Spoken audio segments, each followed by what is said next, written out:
করতে এই জমজম কূপ বন্ধ হয়ে গেছে, দেখি জমজম কূপ কোথায়। সব কিছু ম্যাপ মানচিত্র মাপিয়ে জমজম কূপের স্থানটা নির্ণয় করে হারেসকে নিয়ে 2 বাপ বেটা গেছে সেই জমজম কূপ খনন করতে। তার উপরে অনেক পাথর চাপা পড়ে আছে, 2 বাপ বেটা পাথর সরাইয়া জমজম কূপকে আবিষ্কার করবে, বের করবে, এটা খুব কঠিন ব্যাপার। 2 দিন 3 দিন পর্যন্ত খোঁজার পরে জমজম কূপ বের করতে পারে নাই। একটা সন্তান, তো আমাদের দেশে সুখী সন্তান, এক সন্তানের আব্বা বহুত আছেন না? ছেলে হোক মেয়ে হোক কয়টা? একটা অথবা 1.5টা অথবা 2টা। 1.5টা মানে ঠ্যাং একখান নাই, হাত একখান নাই, আজ কোন পঙ্গু হয়েছে, আর একটা পুরো। সুখী সংসার এবার আমরা অত্যন্ত খুশি। একটা ছেলে একটা মেয়ে, জায়গা জমি বহুত কিছু আছে, ব্যবসা বাণিজ্য আছে, বড় আনন্দিত। তবে এক সন্তানের বাপ হওয়া অতটা সুখের বিষয় না। সময় সময় এক সন্তানের বাপ মহা বিপদেও পড়ে যায়, কথা কন না কেন? যেই বিপদে পড়ে আব্দুল মুত্তালেব আল্লাহর কাছে মান্নত মানছে। আমাদের দেশের বিপদ কি? আপনার পাশের বাড়িওয়ালা যদি থাকে, পাশের বাড়ি আপনার এক স্বাস্থ্য বাড়ি যদি 7টা ছেলে হয়, 7 ছেলের বাপ, তাহলে যেই বাপের 7টা ছেলে একবারে ঝাঁকা মারিয়ে তাগড়া জুয়ন হয়ে ওঠে, 80 বছরে বাপেরও ফিরে যৌবন ফিরে আসে ছেলেদের শক্তির সাথে সাথে। এরা 8 বাপ বেটা লাইঠেল। আর আপনারা সুখী সংসার 2 বাপ বেটা, সুখী সংসার 2 বাপ বেটা, আর ছেলে মেয়ে নেন নাই। আর উনরা 8 বাপ বেটা, আটখানিক জায়গা নিয়ে পাশের বাড়ি এলাকার সাথে যদি গন্ডগোল লেগে যায়, 2 বাপ বেটা 8 বাপ বেটার সাথে যদি লাগে যায়, এই সুখী সংসার ওই 8 বাপ বেটার সাথে অসুখী সংসারের সাথে যদি পিঠে পিঠি লাগে, মায়ের কারা খাবে? সুখী সংসার মায়ের খেয়ে শুয়ে যাবে না? কথা কয় না? 2 বাপ বেটারে বাল হইয়া 8 বাপ বেটা একেবারে দোড়াচাপের মতো টান টান রাস্তায় শুয়াই দিছে, পুরো মারি ফেলে নাই, মরে নাই। তো বুড়ো এই 80 বছর বয়সে সুখী সংসারের বুড়ো মায়ের খাইয়ে টান টান হইয়া এখন লম্বা লম্বা হাই ছাড়ে। আর যদি 2 সাইডে থাকতো তাহলে এরকম জোড়া বাড়ি খাতাম না। আর 2 সাইডে থাকলি জোড়া বাড়ি খাইতাম না। বসছে কোন সময়? যে সময় ওনার পার্স পাতি সব শেষ। আর হাজারো চেষ্টা করলে 2 সাইডের বাপ হওয়া সম্ভব। আল্লাহ যদি দেয় সেটা তার ব্যাপার। অসময় আছে তুমি সুখী সংসারে দুঃখী সংসারে অনুভব করতে পারছো। হারেস সাইবাতুল হামদ আব্দুল মুত্তালেব সময় মতোই বুঝে ফেলাইছে যে আমার এই এক সন্তান দিয়ে জমজম কূপ খুঁজতে পারলাম না, যদি এরকম 8 বাপ বেটার সাথে কাজী ডাঙ্গে লাগিয়েই যায় তাহলে তো মায়ের খাইয়ে আসতে হবে। সাথে সাথে কাবা ঘরে গিলাফ ধরে মান্নত করছে, আল্লাহ যদি তুমি আমার 10টা পুত্র সন্তান দাও, যদি 10টা পুত্র সন্তান দাও, তাহলে একটা সন্তানকে আমি তোমার রাস্তায় এই কাবা ঘরের পাশে জবাই করে দেব, কুরবানি দেব। কি এই সামান্যতের মান্যত চিনতে হতে পারেন? উনার জন্য এই মান্যত পুরো করা ওয়াজিব, কিন্তু এমন মান্যত যদি এই সমাজে কেউ করেন, এই মান্যত পুরো করা ওয়াজিব না। অনেকে মানে, মারা বিশেষ করে মারা মান্যত মানে সন্তান যদি অসুস্থ হয়ে পড়ে, কয় আল্লাহ যদি তুমি আমার বাবারে বাঁচাও, আল্লাহ আমার বাবার রোগ আমারে দিয়ে আমার বাবারে সুস্থ করে, এরকম করে মারা। নিজের রোগ বাবার সন্তানের রোগ আমারে দিয়ে আমার বাবারে বাঁচাও, আমার হায়াত তারে দিয়ে আমার বাবারে বাঁচাও, যদি আমার বাবা বেঁচে যায়, আমার সন্তান যদি বেঁচে যায়, তাহলে আমি জীবিত অবস্থায় 7 দিন কবরে থাকবো। তাই দেখছো কিরম ঠে এরকম মান্যতের মশালা আমার কাছে আসে, মিথ্যে কথা বলতেছি না। এই কত যে আসে মাঝে মাঝে উদ্ভট মানে এই মান্যতের কথা। একজনের মান্যত মানছে, হুজুর আমি নিয়ত করছি কাবা ঘরে একটা হেরিকেন দেব। কাবা ঘরে গেছি মানে হেরিকেন লাগাই কোন জায়গা? বাঙালি হেরিকেন কাবা ঘরে চলে? এ মান্যত মানছে, আমি কি এরবে? এরকম কঠিন কঠিন প্রশ্ন। 7 দিন কবরে তাজা অবস্থায় থাকবো, থেকে দেখছেন একদিন? আরে মরার পরে একদিন থাকবো কিভাবে, সেই চিন্তায় ঘুম হয় না। মরার পরে কিভাবে কবরে থাকবো একদিন, সেই প্রথম রাতটা নিয়েই চিন্তা। কবরের প্রথম দিন, মার রব্বুকা মা দীনুকা ওমান হাদার রাজুলুল্লাযী বুইসা ফীকুম, 3টা প্রশ্নের জবাব আমাকে কবরে থেকে দিতে হবে। 3টা প্রশ্ন হবে আমার জন্য, আমার সামনে। এই 3 প্রশ্নের জবাব না দিতে পারলে আমার খবর আছে। ওই রাতটা, ওই দিনটা, প্রথম দিন কবরের ওই সময়টা নিয়ে চিন্তা করে, তাই রাতে বিছানায় পিঠ দিয়ে ঘুম আসে না টেনশনে। যারা চিন্তা করে, কথা কন না ঠিক কি ঠিক না? যাদের মধ্যে চিন্তা আছে তারা ভয় পায়। আর তাজা 7 দিন কবরে থাকবা, এইরকম মান্যত যদি কেউ মানে, এই মান্যত পুরো করা লাগবে না, তার তওবা করে কিছু সদকা আল্লাহর রাস্তায় দিয়ে দিলে হবে। কিন্তু আব্দুল মুত্তালিবের মান্নত পুরো করা লাগবে, সাইবাতুল হামদের মান্নত পুরো করা লাগবে। 10টা পুত্র সন্তানের দোয়া করেছে আল্লাহর কাছে, আল্লাহ যদি 10টা পুত্র সন্তান দাও, একটাকে আমি তোমার রাস্তায় কুরবানি করে দেব। আল্লাহ টপ টপ করে একের পর এক 10টা পুত্র সন্তান দিয়ে দিয়েছে। জমজম খুব খনন করতে সন্তান লাগবে, এই জন্য 10টা সন্তান চাইছে। কয় বাব্বিটা মিলিয়ে এবার জমজম খুব আবিষ্কার করেও ফেলাইছে। এখন সন্তানরে কুরবানি দাও, কোনটারে কুরবানি দেবে? ভাগ্যক্রমে আস্তে আস্তে 10 নম্বর সন্তান আব্দুল্লাহর ভিতরে ওই সাহিবাতুল হামদের মধ্য থেকে এতদিন অন্য কোন সন্তানের ভিতরে প্রকাশ পায় নাই, আব্দুল্লাহর ভিতরে নূরে নবুয়তি চমকাইছে। 10টার ভিতরে এবার যেটা সবচাইতে সুদর্শন চেহারাওয়ালা, তারে কি হাতে ধরে জবাই দিতে মনে কয়? চাইতেছে যে ঘুরে ফিরে অন্য একটারে, যেটা বুসা টুসা একটু কালা টালা আছে, ওর একটারে মারি দিয়েছে মান্নত পুরো করে। কিন্তু তবুও তো সন্তান, তবুও কোনোভাবে কি আব্বা জবাই দেওয়া সম্ভব? কিন্তু মান্নত করছে, আল্লাহর ওয়াদা পূরণ করতেই হবে। এখন কারে জবাই দেবে কোনো নির্ধারিত করে না যে 8 নম্বর ডানা, 6 নম্বর ডানা, 1 নম্বর ডানা, 10 নম্বর ডা। কাজেই একটারে বের করতে লটারি লাগবে। এবার একের থেকে হারেস থেকে নিয়ে লটারি করা শুরু করছে। যে কয়বার লটারি করছে 3 বার, প্রত্যেকবার আব্দুল্লাহর নাম আসে। যেটারে সবচেয়ে ভালোবাসে, যারে বাঁচায় রাখার জন্য লটারির পদ্ধতিতে গেলেন, সেইটার নামই আসে বারবার। তো যেহেতু 3-4 বার বা প্রত্যেকবার লটারিতে ওই একই নামে আসে, এখন তারে তার বাঁচানোর উপায় নেই। তো বাবা জামা কাপড় পরে রেডিও, তোমারে জবাই দিই। আল্লাহর হুকুম, আল্লাহর মান্নত পুরো করতে হবে। বাস্তব কাজেই ছেলেও কোনো দ্বিমত না করে জি আব্বা চলেন যাই, ছেলেকে নিয়ে গোটগাট করে রওনা দিছে, কাবার পাশে নিয়ে তো জবাই করবে। তো আব্দুল্লাহর বোন, একেবারে উনার মায়ের পেটের যে বোনটা, এই বোনটা বারবার কাঁদতেছে, আব্বা তুমি দরকারে আমারে জবাই দাও, আমার ওই ভাইটারে জবাই দিও না। ও ভাইয়ের মধ্যে কিছু না কিছু আছে, ভাইয়ের ভিতরে অন্য কিছু থাকতে পারে। ভাইয়ের যে চেহারা, আব্বা হাজার হাজার মানুষ তার পাগল, তুমি আমার ভাইরে জবাই না দিয়ে আমারে জবাই দাও। বুনে কাঁদতেছে। কয় মা সেটা তো আসলো না লটারিতে, তোর নামও তো লটারিতে নিয়ে দেখলাম, তাও তো আসে না, কি করব? তখন আব্বা একটা পদ্ধতি অবলম্বন করেন, যদি এসে যায় ভাগ্য পরিবর্তন হয়েও যেতে পারে। 10টা উটের সাথে আর আমার ভাই আব্দুল্লাহর সাথে একটা লটারি টানেন। 10টা উট আর আব্দুল্লাহ, দুইজনের মধ্যে লটারি টানেন।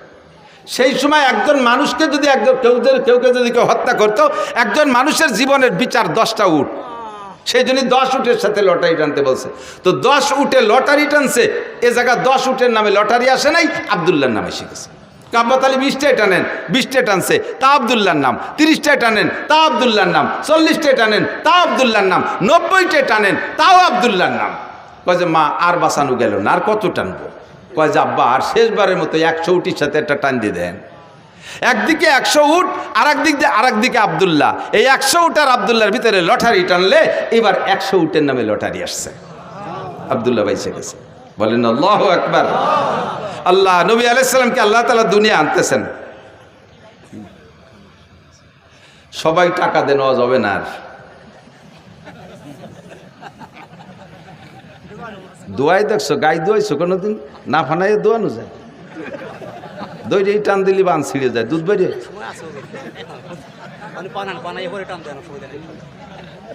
আল্লাহ একটু মিলাদ পড়ি না, মানুষ কয় যে কওমি হুজুরা মিলাদ পড়ে না, তাই মিলাদ পড়া শুরু হচ্ছে, তার মধ্যে এসে বাবা ঠেলি দিয়েছে না বাবা। আর অল্প একটু পড়িয়ে তারপরে জায়গায় চলে যাবেন ইনশাআল্লাহ। আমি যত ভালো আজ করি আপনারা খুশি হবেন বা আপনাদের প্রয়োজন মেটবে, কিন্তু গাইরেস্তের যে চাহিদা আছে তা পূরণ না করলে আমারে খাতি দেবে না। আল্লাহ কষ্ট নিয়েন না। তো আব্দুল্লাহর জন্ম, আল্লাহ আব্দুল্লাহ বেঁচে গেলেন 100 উটের বিনিময়ে। সেই থেকে বিচার হলো দিয়াত কয় রে, দিয়াত কয় হদ দিয়াত।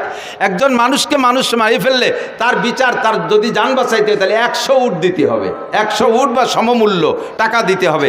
তাহলে একজন মানুষের হত্যার বিচার এই উটের সম্পদে অর্থের মাধ্যমে মীমাংসা হয়ে যাবে। সেই থেকে 100 উট জারি হয়ে গেছে। কোরআনের বিচারে এখনও তাই, সে বিচার হুজুরও জারি রাখছে যে একজন মানুষের হত্যার বিচার হবে 100 উট। তো খাজা আব্দুল্লাহ বেঁচে গেলেন। এবার আব্দুল্লাহর ভিতরে নূরে নবুয়তি চমকাইতেছে। যেদিকে যায় সেদিকে মানুষ আব্দুল্লাহর দিকে তাকায় থাকে, যেদিকে যায় সেদিকে নারীর আব্দুল্লাহর দিকে তাকায় থাকে। এবার এই করতে করতে ধীরে ধীরে আব্দুল্লাহর বয়স হয়ে গেছে, বিয়ের বয়স হয়ে গেছে। আব্দুল্লাহকে বিয়ে দেওয়ার জন্য আব্দুল্লাহর বাপ আরও সবাই মিলে চেষ্টা করতেছে, মাইয়ে খুঁজতেছে। খুঁজতে খুঁজতে আব্দে মুনাফের একটা মেয়েটা বড় রূপসী, মেয়েটির নাম আমেনা। এই রায়বারের মাধ্যমে ঘটকালি করে সেই বাড়ি বিবাহের উদ্দেশ্যে আব্দুল্লাহকে নিয়ে চলতেছে। পথিমধ্যে এক এহুদি মহিলা এই আব্দুল্লাহকে দেখা সকলের ভিতরে থেকে ডেকে একটু এদিকে আনছে, ভাই একটু এদিকে আসবেন, ডেকে নিয়ে গেছে, ভাই আপনাকে 100 উট দেবো, আপনি আমার সাথে একটু জীবন দেবেন, আমাকে আপনার বডিটা দেবেন, আপনার দেহটা আমাকে দেবেন, 100 উটের বিনিময়ে রাজি আছেন? আব্দুল্লাহ বলতেছে, সাবধান, আর কখনো ফার্দার এমন চরিত্র নষ্ট হওয়ার কথা বলবা না।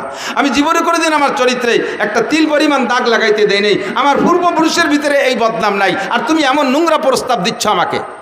ধমক দেশে মহিলা ভয়তে কথা বলে নাই, কিন্তু মহিলার উদ্দেশ্য খারাপ ছিল না, তার উদ্দেশ্য অন্যভাবে ছিল ভালো।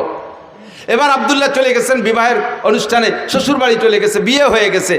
আমেনাকে নিয়ে 3টি রাত সেখানে রাত যাপন করে তারপরে যখন ফিরে আসতেছে ওই ইহুদি মহিলার বাড়ির কাছে আসলে, এবার ইহুদি মহিলা আবারও আব্দুল্লাহকে ডেকে বলছে, ও ভাই এদিকে আসো, তুমি কোথায় গেছিলে? অমুক জায়গা গেছিলাম। কি কারণে? বিয়ে করতে গেছিলাম। বিয়ে করছেন? বলে জি করছি। স্ত্রীর সাথে রাত যাপন করেছেন? বলে জি তা করেছি। সব আপনার চেহারায় ফুটে উঠতেছে, যেই নূর নিয়ে আপনি এখান দিয়ে গিয়েছিলেন সেই নূর আর এখন এদিকে আসে নাই, আপনার সেই চেহারা নাই, আপনার সেই নূরানি চেহারা কোনো না কোনো নারীর গর্ভের ভিতরে রয়ে গেছে। যেই গর্ভের ভিতরে রয়ে গেছে সেই গর্ভের সন্তানটা মুহাম্মদুর রাসূলুল্লাহ সাল্লাল্লাহু আলাইহি ওয়াসাল্লাম, নবী পাকের মিলাদ। এরপরে মহিলা বলতেছে, আল্লাহে আমি আপনার সাথে চরিত্র নষ্ট করার কোনো প্রস্তাব দিয়েছিলাম না, আমি 100 উটের জন্য দিতে চেয়েছিলাম। আপনার ভিতরে আখিরি নবী মুহাম্মদুর রাসূলুল্লাহ সাল্লাল্লাহু আলাইহি ওয়াসাল্লামের নমুনা আমি দেখতেছিলাম। আমার মনে আশা ছিল যে সেই নূরটা আমার গর্ভে আসতো, আপনি যদি আমার সাথে বিবাহে রাজি হতেন তাহলে আমার দেন মোহরের দাবি ছেড়ে দিয়ে আপনাকে আমি 100 উট দিতাম, ওই নূরটা আমার পেটে নেওয়ার জন্য। যেহেতু এখন অন্য জায়গায় চলে গেছে, এখন আপনাকে আমি একটি পয়সার বিনিময়েও আপনাকে আমি বিয়ে করতে রাজি না। আব্দুল্লাহ থেকে চলে গেছে আমিনার গর্ভে। সময় পুরিয়ে গেল, নবী আলাইহিস সালাতু ওয়াস সালামের জন্ম হবে। এই জন্মের কিছুদিন আগে হুজুরের আব্বাজি ব্যবসায় যে সেখানে ইন্তেকাল করেছেন। হুজুরের আব্বা আর আসেন নাই, মদিনার পথে ইন্তেকাল করেছেন। এরপরে নবী আলাইহিস সালামের জন্ম হলো। নবী আলাইহিস সালামের জন্ম যখন হয়, কেসরার সিংহাসনে পাথর লাগানো ছিল, যেই পাথরকে তারা পুজো করত, যেই পাথরকে শ্রদ্ধা করত, পাথর থেকে লাইট চমকাইতো। নবী আলাইহিস সালাতু ওয়াস সালামের জন্মের সাথে সাথে আরশে আজিমের মালিকের কুদরতি সিস্টেমে ওখান থেকে 14 খান পাথর খসে পড়ে গেছে। শিখা চিরন্তন নামে একটা আগুন জ্বালাইতে 1000 বছর পর্যন্ত। নবী আলাইহিস সালামের জন্মের সাথে সাথে এই 1000 বছরের যে শিখা চিরন্তন, যাকে অমুসলমানরা পূজা করত, ধম করে সঙ্গে সঙ্গে নিভে গেছে। আল্লাহু আকবার। আমার নবীর জন্ম হলো দুনিয়ায়, আসমান জমিন সব সুরভিত হলো, ফেরেশতারা নারায় তাকবীর দিচ্ছে, জিন্দা যারা টের পাইছে তারা সন্তুষ্ট খুশি হচ্ছে। এভাবে বিভিন্নভাবে নবী আলাইহিস সালাতু ওয়াস সালামের যে ভবিষ্যৎ উজ্জ্বল হবে এটা অনেকেই টের পাচ্ছে, বিশেষ করে ইহুদি আর নাসারারা। লম্বা কিসসা সবটুক বলা যাবে না। নবীর জন্ম হয়ে গেল। নবী আলাইহিস সালাম মায়ের গর্ভে যতদিন ছিলেন, আরে ভাই খেয়াল করেন, মায়ের গর্ভে থাকলে বাচ্চা মাতৃ গর্ভে থাকা অবস্থায় মায়ের একটু বিরক্ত লাগে না? নবী আলাইহিস সালামের মা কখনো বিরক্ত বোধ করেন নাই। এবং জন্মের পরে জন্মের সময় সব নারীদের রক্তক্ষরণ হয়। আমার নবীর জন্মের পরে নবীর মায়ের পেট থেকে কোনো রক্তক্ষরণ হয় না, কোনো নিফাসের রক্ত হয় নাই। বাচ্চাকে মায়ের পেট থেকে নাড়ি কেটে পৃথক করা লাগে, নবী আলাইহিস সালাম নাড়ি কাটা অবস্থায় জন্ম নিয়েছেন। বাচ্চারা একটু বড় হওয়ার পরে 6-7 বছরের ভিতরে খাতনা করাইতে হয়। কয় বছরের ভিতরে? 6 থেকে 7 বছরের মধ্যে খাতনা। আসলে বয়স কোনো লিমিটেড না, নিয়ম হলো পুত্র সন্তানদেরকে আমাদের মুসলমানদের সুন্নত হলো খাতনা করানো, ইব্রাহিম আলাইহিস সালামের সুন্নত। তা খাতনা করাইতে কোন বয়সে? মানুষের সামনে বাচ্চাটার প্যান্ট খুলতে গেলে, পরনের কাপড় খুলতে গেলে যখন লজ্জা বোধ করে, তার সেই লজ্জার টাইমের ভিতরে তারে খাতনা করাই দিতে হয়। তো লজ্জা বোঝে কোন সময়? 2-3 বছরের লজ্জা বোঝে, 3-4 বছরের লজ্জা বোঝে, 5 থেকে 6-7-এর ভিতরে সে লজ্জা বোঝে মানুষের সামনে। এবার প্যান্ট খুলতে গেলে, আমার ছেলেরে নিয়ে গেছে নদীর ঘাটে গোসল করতে, যে বললাম আব্বু তোমার শুকনো প্যান্টটা খুলিয়ে গোসল করো, সে সময় তার 6-7 বছর বয়স। ওরা আমি খোলার জন্য চেষ্টা, তুমি চিবিয়ে দূরে দাও, না আমি বলবো না, আঞ্চির মধ্যে ন্যাংটা হবো না। বুঝলাম যে ওর মুসলমানি দেওয়ার বয়স হয়েছে, এই বয়সের মধ্যে মুসলমানি দিতে হয়। যদি মশালা এইটাই হয় যে মানুষের সামনে শরম গা বের করতে যখন লজ্জা পায় ওই সময় তারা খতনা দিয়ে দিতে হয়, তাহলে আমাদের দেশের বর্তমান ছেলেদেরকে 20-22 বছরও মুসলমানি দেওয়া যায় না। কারণ 5-7 জন গোল হয়ে দাঁড়াইয়ে সেন্টে নিয়ে দাঁড়ায় পেশাব করে, একে অপরের শরমকে দেখে একটুও লজ্জা হয় না। রাস্তার পাশে দাঁড়াইয়ে চেন টানি দিয়ে আশাইল বাগান ভিজে দিচ্ছে, সেচ দিয়ে দিচ্ছে, একটুও লজ্জা পায় না। কাজেই তাদের আর মুসলমানির বয়স এখনো পর্যন্ত হয় না, তাই নাকি? আমার নবীকে কোনো দুনিয়ার মানুষের সামনে তার শরমগা খুলবে না, বিদায় আল্লাহ তাআলা তাকে জন্ম থেকেই এটা হেফাজত করেছে। জন্মসূত্রে নবী খাতনা করা অবস্থায় জন্ম নিয়েছেন। যদি কেউ জন্মসূত্রে কোনো বাচ্চা খাতনা অবস্থায় জন্ম নেয়, আমাকে দেশে পিরির সুন্নত হয়েছে। কোনো পিরির কোনো সুন্নত আছে না, এটা কার সুন্নাত? নবীর সুন্নাত। নবী এইভাবে জন্ম নিয়েছিলেন, তোমার বাচ্চাটা সেভাবে জন্ম নিয়েছে। এটা বড় ভাগ্যবান সন্তান হতে পারে। একটু শুকর আদায় করি আলহামদুলিল্লাহ, আল্লাহু আকবার। এরপরে ধীরে ধীরে নবী বড় হইলেন। নবী পাক সাল্লাল্লাহু আলাইহি সাল্লাম যখন 3 মাস বয়স, সেই সময় ওই দেশের নারীদের প্রথা ছিল নিজেদের সন্তানদের দুধ নিজেরা খাওয়াইতো না, অন্য মহিলাকে পয়সা দিয়ে তাকে দিয়ে দুধ খাওয়াইতো। তো হুজুরের আব্বা নেই, হুজুরের গার্জিয়ান হুজুরের দাদা সাইবাতুল হামদ আব্দুল মুত্তালিব, হুজুরের চাচা খাজা আবু তালেব ইসের থেকে তায়েব থেকে, কবিলায় বনি সাদ থেকে, তায়েব থেকে এবছর গিয়েছি আলহামদুলিল্লাহ। হজের পরে উমরায় গিয়েছিলাম, আগে পরে কখনো যাইতে সুযোগ পাই নাই। কবিলায় বনি সাদ হালিমা সাদিয়ার বাড়ি দেখতে গেছিলাম। গড়বাড়ি নাই সে জায়গা, কিছু পাথর দিয়ে একটু নমুনা বানায় রাখছে যে এখানে হালিমা সাদিয়ার বাড়ি ছিল। ওর পাশেই কবিলায় বনি সাদ আছে, যেই বংশের মেয়ে উনি। তো দুর্বল গরিব মানুষ, একটা দুর্বল উট নিয়ে গেছে, হাঁটতে পারে নাই, উটেরও স্তন শুকিয়ে গেছে, উটের বাচ্চাও তার মায়ের দুধ পায় না। আর হালিমা সাদিও না খাওয়ার কারণে নিজের স্তন শুকিয়ে গেছে, ওনার একটা বাচ্চা আব্দুল্লাহ, সেও দুধ পায় না। এমতো অবস্থায় গেছে মদিনা মক্কায় একটা বাচ্চাকে কিনে এনে কিছু পয়সার বিনিময়ে তার একটু দুধ খাওয়াবে। হালিমার এই শারীরিক অবস্থা দেখা কোনো পয়সাওয়ালার বা ধনী মানুষ যারা, তারা কেউ নারে বাচ্চা দেয়নি, কেউ নাকে বাচ্চা দেয়নি, একেবারে খালি হাত। অন্যরা সবাই ধনী গণী দেখে দেখে নিয়ে গেছে। আল্লাহু আকবার। আর হালিমাকে কেউ দেয় নেই। লাস্টে হালিমা তার স্বামীকে বলতেছে, একেবারে খালি হাতে চলে যাওয়াটা অপমানই মনে হচ্ছে, আর ওই বাচ্চাটাও এতিম বলে তারও কেউ নেই পয়সা দিতে পারবে না, আমরাও যে অবস্থা বাচ্চাটারও সে অবস্থা, এই অভাবের মধ্যে দিয়ে ওইটি নিয়ে যাই, কেমন হয়? স্বামী একমত হলেন, ঠিক আছে নিয়ে যাও, ওইটি নিয়ে চলো। সেই বাচ্চাটা মোহাম্মদুর রাসূলুল্লাহকে খাজা আব্দুল মুত্তালিবের সাথে কন্ট্যাক্ট করে নিয়ে রওনা দিছে, নিয়ে মানে কোলে নেছে। কোলে নেওয়ার সাথে সাথে হালিমার শুকনো দেহের ভিতরে, তার শুকনো স্তনের ভিতরে একেবারে থম ধরে দুধে ভরপুর হয়ে গেছে।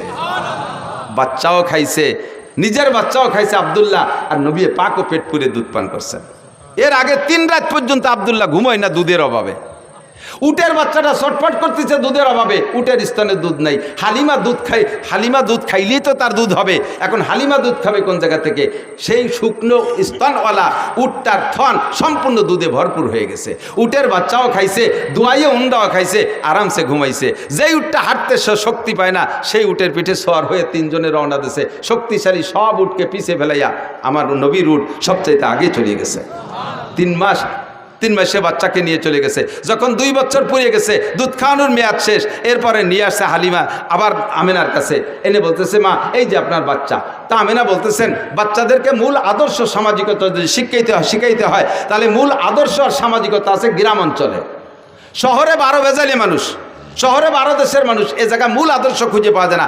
আদর্শ আসল ভাষা গ্রাম অঞ্চলে, মূল আদর্শ গ্রামে। কাজেই বাচ্চাটাকে আরও কয়দিন রাখেন, আরও কিছুদিন রাখলেন। 4 বছর যখন রাখছে, 4 বছরের ভিতরে ফাঁকে একবার আব্দুল্লাহ আর হুজুর 2 জন পাশে এক জায়গায় খেলাধুলা করতে গেছে। হালিমার ঘরের থেকে বেরোইয়া আমি সে জায়গাটাও দেখে আসছি আলহামদুলিল্লাহ। যে জায়গায় হুজুর আলাইহিস সালাম খেলাধুলা করতে গিয়েছিলেন, হঠাৎ করে 2 জন লোক আইসা, জিব্রাইল আর মিকাইল, মানুষের রূপ ধারণ করে, তসতুম মিনাজ যাহাব মুলাবাতুম মিনান নূর মিনাস সালজ, বরফওয়ালা নূরের পানি একটা পাত্রে, স্বর্ণের একটা পাত্রে আইনা রাইখা নবী আলাইহিস সালামকে ধরে চিৎ করে শোয়াইয়া হলকুম থেকে নাভি পর্যন্ত ফেরি ফেলাইছে। এই ফাড়া দেখা আব্দুল্লাহ দৌড়ে চলে গেছে, মার গো মা, 2 লোক আইসা আমার বাইরে বুক পড়ি ফেলাইছে, আমার বাইরে ফেলাই দিল। হালিমা আর তার স্বামী 2 জন পাগলের মতো দৌড়ে গেছে, যে দেখে যে নবী আলাইহিস সালাম পড়ে আছে। এর ভিতরে কাজ সারি চলে গেছে, অপারেশন হয়ে গেছে। বুক ফাইড়া কলিজা বের করে, হাড় লাঞ্চ বের করে, ওই পানি ঠান্ডা পানির মধ্যে ভিজাইয়া ভালো করে নাড়াচাড়া করে, সুন্দর করে ধুয়ে মুছে পরিষ্কার করে, কলিজার ভিতরে আরেকটা অপারেশন করছে। তার ভিতরে ছোট্ট একটা রক্তের টুকরা ছিল, ওইটারে বের করে ফেলেছে। এইটা হলো নফস। এই রক্তের টুকরাটা নফসকে বের করে দিয়ে পরিষ্কার করে ভিতরে সেট করে দিয়ে বুকটারে ডলা দিছে, সুন্দর করে সে আগের মতো হয়ে গেছে। হুজুর উঠে চুপ করে বসে আছেন। হালিমা এসে, বাপ কি হয়েছে আব্বু, তোমার কি হয়েছে? তো কাজে আমি তো দেখলাম 2টা লোক আসলেন, এরপরে কি হয়েছে আমি তা কইতে পারি না। দেখে যে বুকের এখানে একটা দাগের মতো আছে। যা বলছে আব্দুল্লাহ তাই। 3 মাসের বাচ্চার ভিতরে কোনো ইনসাফি মিজাজ হতে পারে, কোনো যোগ্যতা হতে পারে? 3 মাসের বাচ্চা বিচার ন্যায় বিচার বোঝে? আল্লাহ পাক রব্বুল আলামিন নবী পাককে জন্মসূত্রে এমন একটা চরিত্র দিয়ে তৈরি করেছেন, যার জন্মের পর থেকে কখনো এই চরিত্রের ভিতরে কেউ তিল পরিমাণ দাগ দেওয়ার সুযোগ নেই। আল্লাহ পাক বলেন, ওয়া ইন্নাকা লাআলা খুলুকিন আযীম, আপনাকে জন্মসূত্রে সর্বোত্তম চরিত্রের অধিকারী করে বানাইছি। জন্মসূত্রে আপনি ন্যায় বিচারক, জন্মসূত্রে আপনি আখলাকি, জন্মসূত্রে আপনি শিষ্টাচারওয়ালা, জন্মসূত্রে সর্বোত্তম চরিত্রের অধিকারী। 3 মাসে বাচ্চা আমেনার ঘরে যাইয়া কখনো আমেনার 2টা স্তনের দুধ খেয়ে সাবাড় করে দেয় নাই। নবী তো ইচ্ছা করলে করতে পারতেন, আমার দাদা টাকা দেবে, আমি কেন একটা দুধ পান করব? 2টা দুধ পেট ভরে খেয়ে থাকলে তার ছেলে খাবে, নইলে খাবে না, আমি তো টাকার বিনিময়ে খাবো। আমার নবী ইনসাফি মিজাজে কখনো হালিমার 2টা স্তন খান নাই, সর্বদা একটা স্তন খেয়েছেন এবং তা